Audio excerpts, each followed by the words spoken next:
sedang membaca koran sambil mendengarkan radio, Sultan Syahrir tiba-tiba mendengar berita bahwa Jepang telah dikalahkan oleh sekutu. Of Japan and the Japanese government and the Japanese Imperial General Headquarters to sign the instrument of surrender at the places indicated.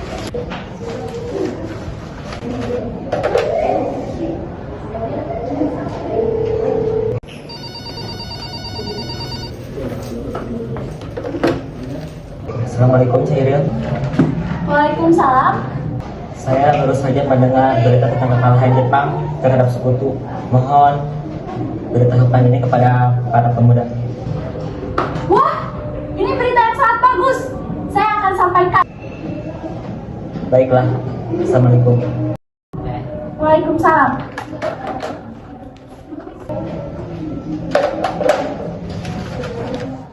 Saat Sultan Syahrir mendengar berita kekalahan Jepang, Soekarno-Hatta dan Rajiman sedang berada di Dalat, Vietnam. Mereka di sana untuk melakukan rapat pada tanggal 12 Agustus 1945 bersama Jenderal Trauci. Pada tanggal 14 Agustus 1945, Soekarno-Hatta dan Rajiman kembali ke Indonesia. Sultan Syahrir pun pergi mengunjungi Hatta untuk memberitahukan kekalahan Jepang. Ya, ada apa Syahrir? Ada hal penting yang ingin saya sampaikan. Silakan duduk. Saya baru saja mendengar berita kekalahan Jepang. Kita harus segera mempromosikan kemerdekaan Indonesia, tapi jangan melalui PPK juga bisa, karena itu akan itu sebagai hadiah dari Jepang. Apa benar itu Syahrir? Kita harus memanfaatkan situasi ini, tapi siapa yang akan mempromosikannya? Saya rasa Bung Karno lah orang yang tepat untuk segera mempromosikan kemerdekaan Indonesia. Tapi apakah Bung Karno mau mempromosikan kemerdekaan? Karena secara pribadi beliau ketua PPKI. Kalau begitu kita harus segera menemui beliau. Ya baiklah, kita temui beliau. Akhirnya Bung Hatta dan Syahrir pun menemui Bung Karno. Bu, Jepang sudah menyerah dan sekutu. Apa benar semua itu? Benar Bu, saya sendiri yang mendengar berita itu langsung dari radio. Bukankah itu adalah kesempatan emas untuk kita dapat mempromosikan kemerdekaan Indonesia? Kita harus memastikan terlebih dahulu apa kebenaran berita itu. Kita jangan gegabah dalam mengambil keputusan untuk kemerdekaan Indonesia. Tapi Bung, saya pastikan saya sudah mendengar berita itu langsung dari radio. Saya pasti senang jika berita itu benar tentang kemerdekaan. Jepang sudah berjanji untuk memerdekakan kita secepatnya. Bahkan telah membentuk PPKI, panitia persiapan kemerdekaan di Indonesia. Bukan begitu kamu minta? Iya Bung, benar apa yang dikatakan oleh Bung Karno. Kita harus waspada karena ini menyangkut kepentingan masyarakat. Selain itu terdapat prosedur terkait kemerdekaan. Tentang itu kita tak perlu terburu-buru. Mengapa kita tak memilih merdeka atas usaha kita sendiri? PPKI adalah bentukan Jepang. Sekutu dapat mengira bahwa kita adalah bagian dari mereka. Tentu saja, saya ini ketua PPKI. Banyak hal yang menjadi kewajiban dan hak saya untuk memerdekakan Indonesia. Kita harus bicarakan proklamasi kemerdekaan dengan PPKI agar tidak ada HAM yang menyimpang dalam ketentuan. PPKI adalah bentukan dari Jepang. Jepang akan tahu jalan dari kita.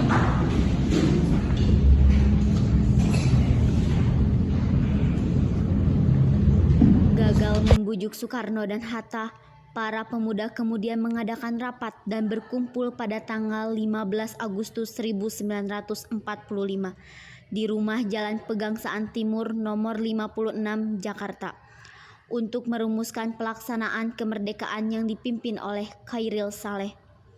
Mereka membahas mengenai Bung Karno dan Bung Hatta yang masih bersikeras melakukan proklamasi kemerdekaan sesuai dengan ketentuan PPKI. Rapat tersebut menghasilkan keputusan untuk menemui Bung Karno dan Bung Hatta kembali untuk menyampaikan keinginan dan rencana mereka untuk mempercepat kemerdekaan Indonesia. Pada malam hari, para pemuda pun menemui Bung Karno dan Bung Hatta dan menyampaikan hasil rapat sebelumnya.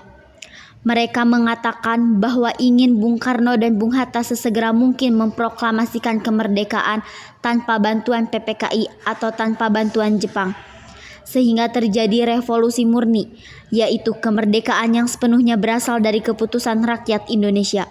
Bahkan mereka pun mengatakan bahwa sudah siap untuk melakukan pemberontakan terhadap Jepang. Namun, Bung Karno masih tetap dengan pendiriannya untuk menunggu klarifikasi dan arahan dari Jepang. Bung Karno dan Bung Hatta tetap tidak ingin memproklamasikan kemerdekaan karena alasan PPKI. Para pemuda pun pergi dan berkumpul kembali di tempat rapat sebelumnya. Mereka sangat kecewa, tetapi mereka masih mempertahankan keinginan untuk mempercepat kemerdekaan.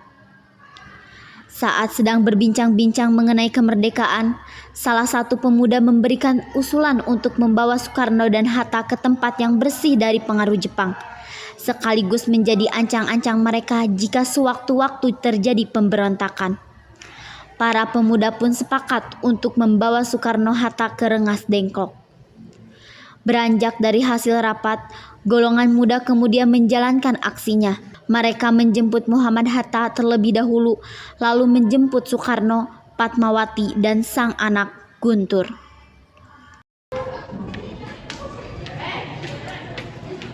Assalamualaikum, selamat malam. Waalaikumsalam. Ya, ada apa? Begini Bu, bisakah kau bersiap-siap dan ikut kami keluar kota? Ikutlah Bung. Baiklah, biarkan saya bersiap-siap dahulu. Assalamualaikum. Waalaikumsalam, ada apa? Bung Karno ada Bu? Ada di dalam, mau saya panggilkan? Iya Bu.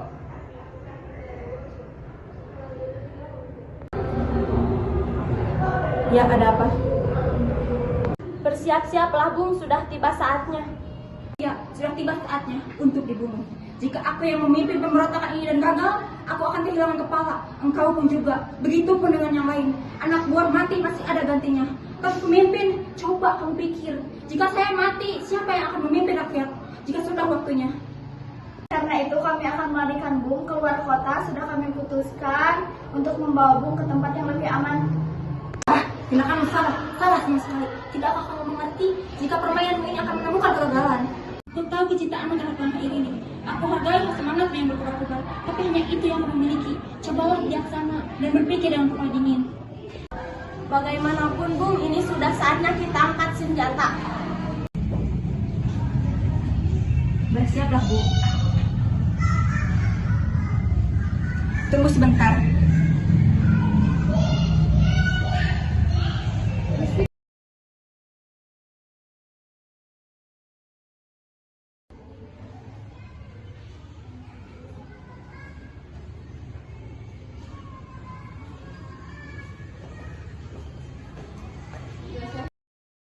Setelah bersiap-siap, para pemuda Bung Karno beserta istri dan putranya langsung pergi menuju Rengas Dengklok. Di pertengahan jalan, Guntur, putra dari Soekarno, merengek meminta susu. Namun susunya tertinggal di rumah. Lantas rombongan pun bertukar mobil, karena mobil yang ditumpangi Soekarno harus kembali ke Pegangsaan untuk mengambil susu Guntur yang tertinggal. Sedangkan Soekarno, Hatta, dan Fatmawati melanjutkan perjalanan ke Rengas Dengklok. Apalagi rencana kalian membawa ke sini? Ya, apa yang kalian mau sehingga kami bawa ke sini? Kami ingin Bung Karno dan Bung Hatta memproklamasikan kemerdekaan tanpa campur tangan Jepang. Ya Bung, tak perlu menunggu Jepang, kita bisa merdeka sekarang juga. Jepang sudah menyerah Bung, ini saat yang tepat. Kenapa kalian berpercaya dengan berita itu? Sudah saya bilang kemarin, tunggu akan dari Jepang. Jepang akan memerdekakan kita. Kami tidak setuju jika Indonesia merdeka di bawah bantuan Jepang. Benar Bung, kami para pemuda ingin merdeka dengan jerih payah, bukan dari hadiah Jepang. Itu benar Bung, jika kita merdeka atas kemeriahan Jepang, itu artinya kita bentukan Jepang. Kita bisa saja dijajah lagi oleh Jepang. Setelah perbincangan panjang dengan para pemuda di hadapan Sodanko Singgi, Soekarno pun menyatakan akan memproklamasikan kemerdekaan sesuai rencana para pemuda. Pada tanggal 16 Agustus 1945, Soekarno-Hatta harusnya menghadiri rapat PPKI. Namun, pada saat itu Soekarno-Hatta dikabarkan menghilang. Subarjo kemudian menghubungi Laksamana Maeda. Setelah diketahui keberadaannya, Subarjo kemudian membujuk agar Soekarno-Hatta dikembalikan. Didampingi Yusuf Kunto, Soebardjo segera menjemput Soekarno-Hatta dan tiba di Rengas Dengklok pada sore hari. Namun, karena golongan muda masih ragu terhadap golongan tua, terjadilah percakapan antara Soebardjo dan Subeno. Apakah proklamasi akan dibacakan tanggal 16 malam nanti? Tidak mungkin karena kami harus kembali ke Jakarta untuk mengundang para anggota Badan Kemerdekaan untuk melaksanakan rapat. Itu akan menyita banyak waktu. Kami khawatir harus bekerja semalaman untuk menyelesaikannya. Bagaimana kalau jam 6 besok pagi? Saya akan berusaha sekuat tenaga agar dapat selesai jam 6 besok pagi. Tapi jika siang pasti semuanya sudah beres. Bagaimana kalau tidak? Mayor, jika belum terjadi kemerdekaan besok tanggal 17 Agustus jam 12 belum terjadi proklamasi, saya jaminannya tembak mati saya. Soekarno-Hatta dan rombongan kemudian kembali ke Jakarta dan tiba pukul 8 malam. Mereka mengantar pulang Fatmawati dan Guntur ke Pegangsaan terlebih dahulu. Setelah itu, rombongan melanjutkan perjalanan menuju rumah Laksamana Maeda yang dianggap aman untuk menyusun teks proklamasi. Bu, saya beristirahat dulu, berbincanglah, kalian sampai puas. Bagaimana kalau proklamasi kemerdekaan kita buat secara singkat saja? Saya setuju dengan usulan Bung Hatta. Bagaimana bunyi rancangan pada tahap awal pembukaan Undang-Undang Dasar? Kami bangsa Indonesia dengan ini menyatakan kemerdekaan Indonesia. Yang mengenai perpindahan kekuasaan harus dilaksanakan secara seksama dan dalam tempo yang sesingkat-singkatnya.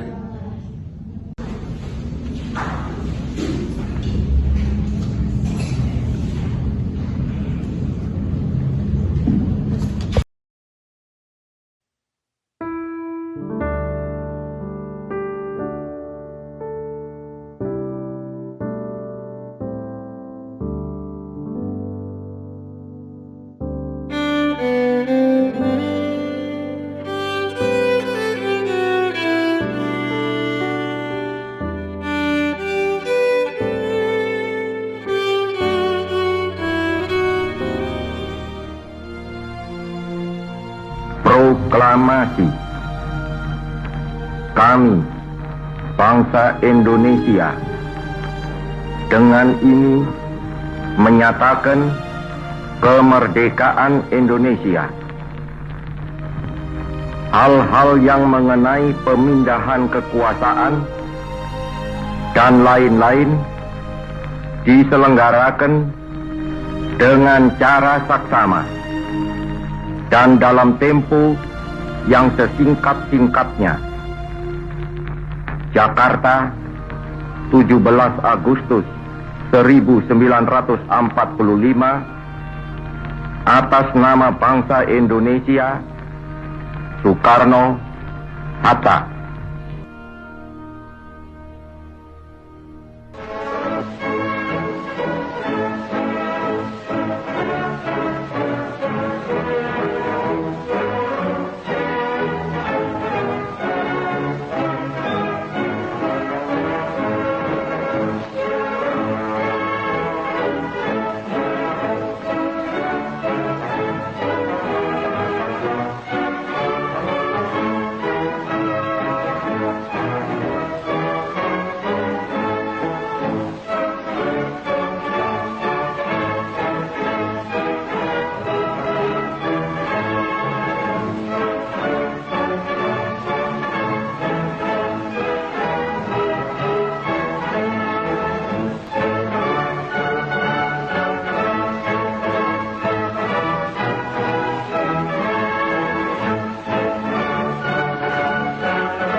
Kini, 17 Agustus 1945 dikenang menjadi pernyataan kemerdekaan dari rakyat Indonesia, bukan bangsa Jepang. Sehari setelahnya, Soekarno-Hatta dengan organisasi nasionalis dan Islam mengadakan kongres selama 3 hari untuk menetapkan Pancasila sebagai dasar negara dan mengesahkan Undang-Undang Dasar 1945. Saat Belanda mencoba mengambil alih kekuasaan, berbagai kalangan seperti tentara, kaum cendekia, pemimpin agama, dan kaum humanis dengan gigih membela kemerdekaan Indonesia. Hingga pada tahun 1947, PBB kemudian secara resmi menetapkan kedaulatan Indonesia.